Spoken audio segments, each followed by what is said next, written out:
Hi, you're listening to Everyday Superpower, a place where you can learn about body language, nonverbal communication, and how you can understand the people around you just by looking at them. We keep it nice and simple, so you're able to apply these lessons in real time. Straight after you watch the video, you will see these behaviors in the real world. So if you enjoy, click like, click subscribe, feel free to leave a comment, and let's get straight onto it. So today, we're going to be continuing the theme of sexual attraction signals from women.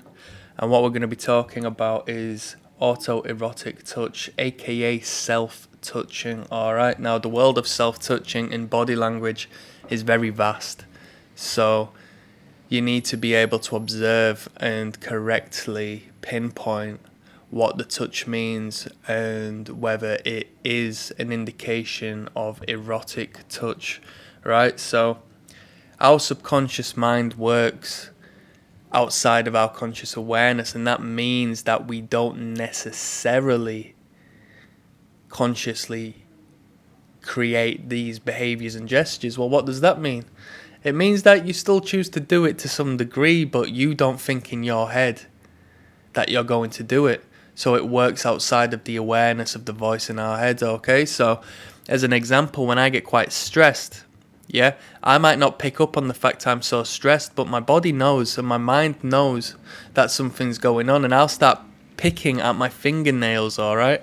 So I've got a nervous tick as to where I release my nervous energy through the picking of my nails and, the skin on my fingers. It leaves them looking quite unsightly at times, so it's not great, but that's how I relieve my nervous energy. And I don't pick up on the fact I'm actually doing it until, potentially minutes into the act, where I look down and I realise that I've hurt myself because I've picked up a bit too much skin, or so on and so forth. All right.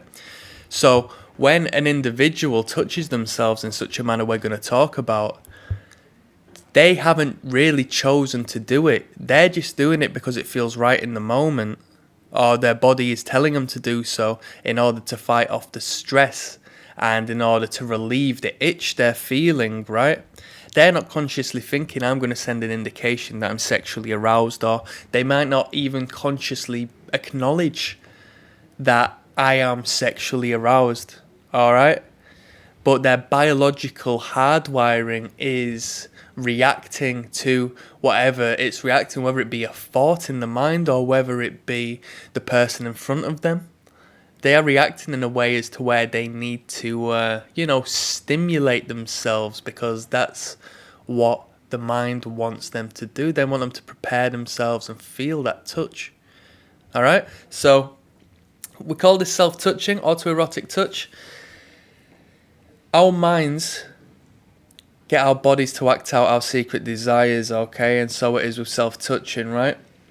So women in particular have more nerve sensors for experiencing touch than men, alright? So they're more sensitive to the sensation of touch, right?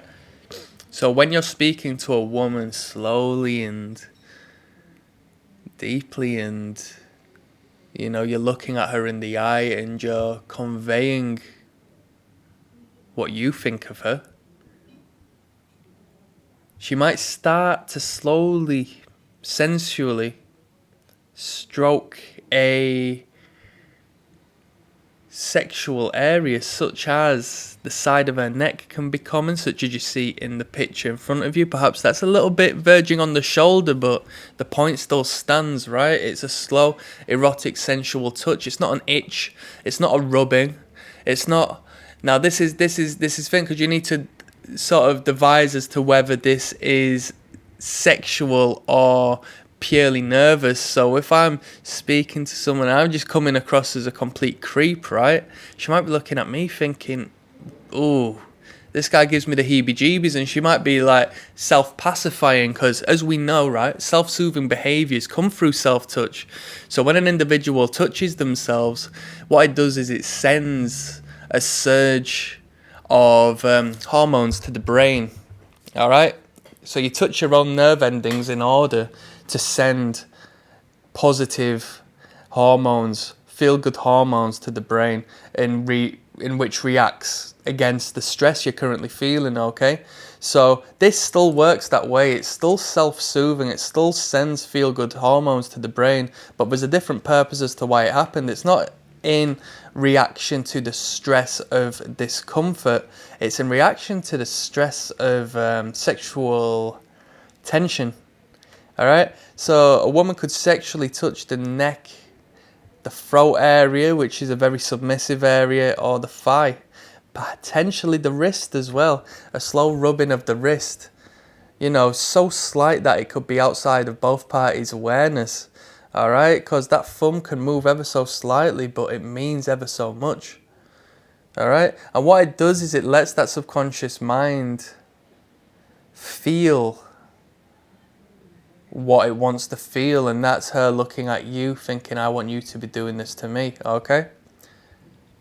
We've talked about phallic objects and how you can, you know, be in conversation with someone and subconsciously their hands might be reacting, you know, a particular rubbing motion upon a pen or, you know, in the fucking purest form, like a banana or something, you know.